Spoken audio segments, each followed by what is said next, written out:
जय हिंद दोस्तों, स्वागत है आपका हमारे YouTube channel the excellent academy में। जैसा कि आप लोग जान रहे हैं कि रेलवे ग्रुप डी से संबंधित परीक्षा के लिए हम लोगों ने यहाँ पर फ्री में बैच स्टार्ट किया हुआ है। तो इस बैच में हम लोग रेलवे ग्रुप डी में चारों सेक्शन से जो भी प्रश्न पूछे जाने वाले हैं उन सभी सेक्शनों के जो हमारी अनुभवी टीम है उनके द्वारा यहाँ पर वीडियो डेली अपलोड किया जाएगा। तो टॉपिक वाइज टॉपिक अपलोड किया जाएगा जो आप लोगों के लिए बहुत ही उपयोगी साबित होगा और आप लोग परीक्षा में सफलता अपनी सुनिश्चित कर पाएंगे। तो आप लोग जुड़ जाइए, सब्सक्राइब कर लीजिए चैनल को और डेली इसका फायदा उठाइए।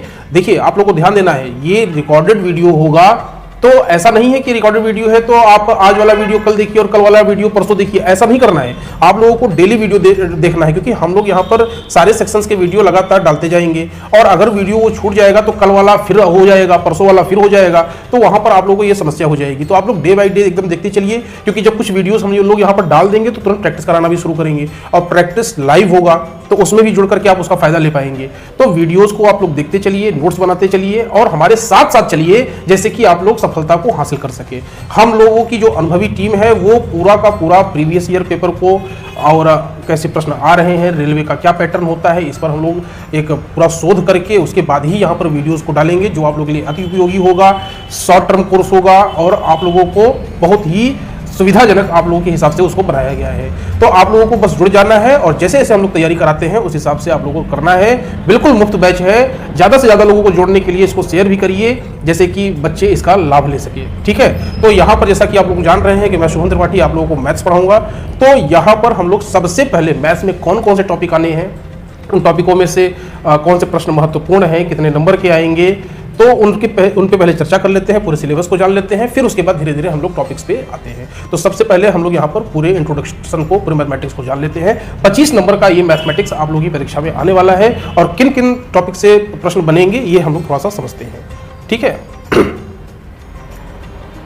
देखिए सबसे पहला जो हमारा यहाँ पर टॉपिक है, आप लोग देख रहे हैं आपकी स्क्रीन पर, संख्यात्मक गणना और सरलीकरण। संख्यात्मक गणना क्या होता है? संख्याओं का परिचय होता है।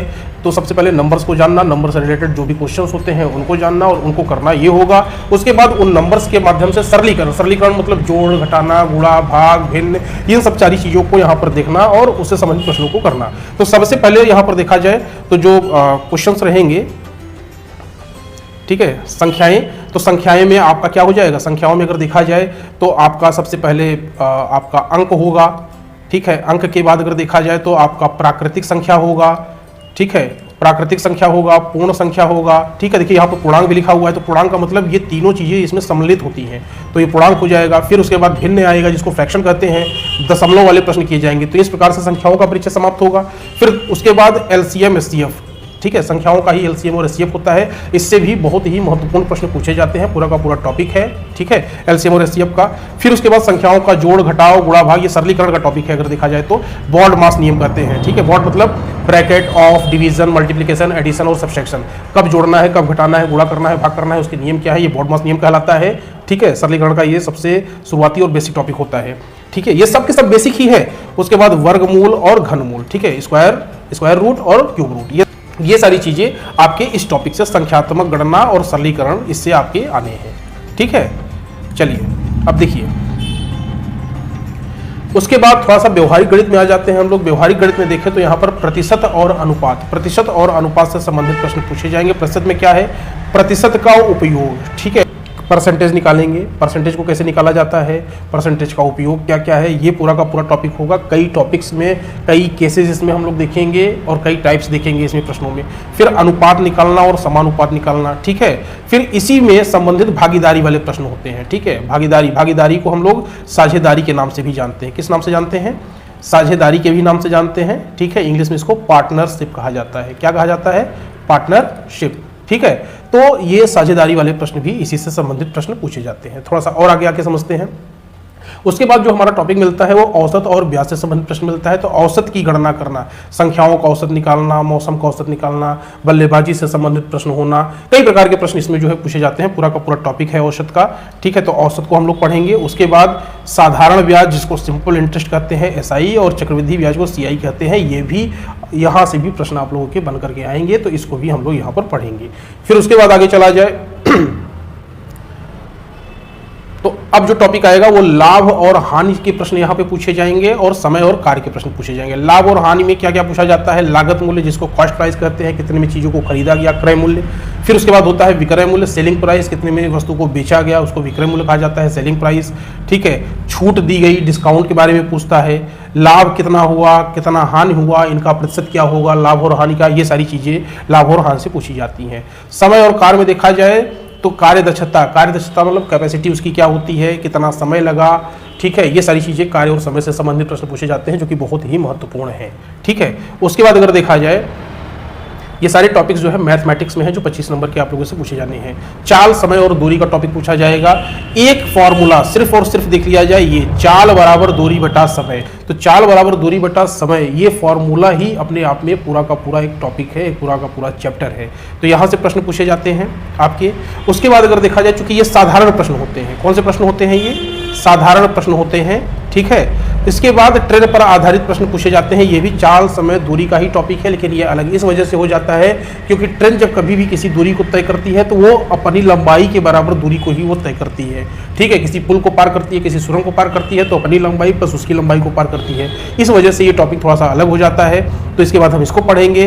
फिर नाव और धारा को भी हमें अलग से पढ़ना होगा क्योंकि नाव और धारा में कंडीशन फिर बदल जाती है, क्योंकि धारा कभी कभी अनुदिश होती है और कभी कभी विपरीत होती है। जब वो अनुदिश होती है तो धारा की चाल और नाव की चाल मिक्स हो जाती है, और जब वो विपरीत होती है तो धारा की चाल और नाव की चाल आपस में घटते हैं। तो इस वजह से चूंकि नाव और धारा, यहाँ पर सड़क कांस्टेंट रहती है, यहाँ पर रेल की पटरी कांस्टेंट रहती है, रेल की पटरी भी कांस्टेंट रहती है, लेकिन नाव और धारा में चूंकि धारा भी बहती रहती है और नाव भी बहती रहती है, तो ये अलग कंडीशन हो जाता है। इस वजह से इस चाल, समय, दूरी में हम 3 टॉपिक्स को अलग अलग तरीके से पढ़ेंगे। ठीक है, तो ये आपका ये वाला टॉपिक हो गया। अब थोड़ा सा आ जाते हैं एडवांस में।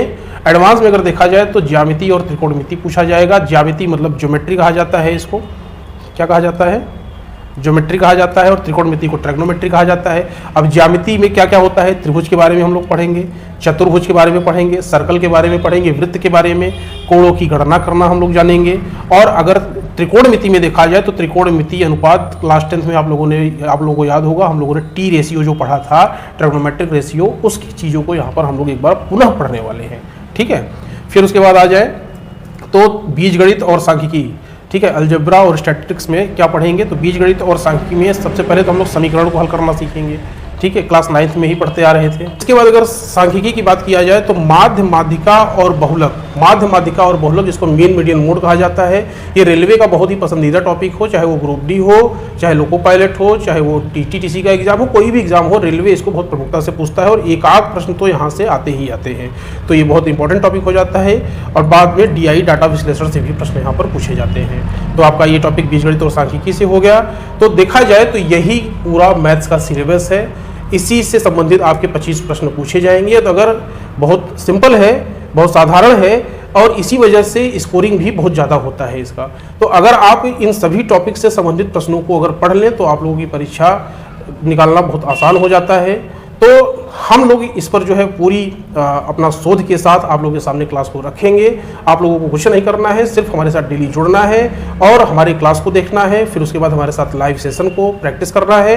सिर्फ इतना ही अगर आप करते रहेंगे तो आप परीक्षा को निकालने के लिए एकदम बेहतर तरीके से कर सकेंगे और परीक्षा को क्रैक कर पाएंगे। तो हम लोगों के सारे जो है टीचर्स अब अपने अपने क्लास को डालते रहेंगे। आप लोग जुड़ करके इसका लाभ लीजिए। ज़्यादा से ज़्यादा इसको आप लोग शेयर भी करिए, क्योंकि जो बच्चे अभी परिचित नहीं हैं इस बैच से, वो भी परिचित हो जाए और इसमें जुड़े। और प्रैक्टिस में अगर आप ज़्यादा से ज़्यादा संख्या में जुड़े रहेंगे तो आप लोगों को ये भी देखने को मौका मिलेगा कि कितने बच्चों से पहले आप आंसरिंग कर रहे हैं, कितने बच्चों के बाद आप लोग आंसरिंग कर रहे हैं। पढ़िए भी यहीं, प्रैक्टिस भी यहीं करिए और सिलेक्शन लेकर के दिखाइए। तो आज के लिए इतना ही। फिर अब हम लोग नेक्स्ट वीडियो में अगले टॉपिक के साथ यहाँ पर उपस्थित होंगे। तब तक के लिए धन्यवाद। जय हिंद।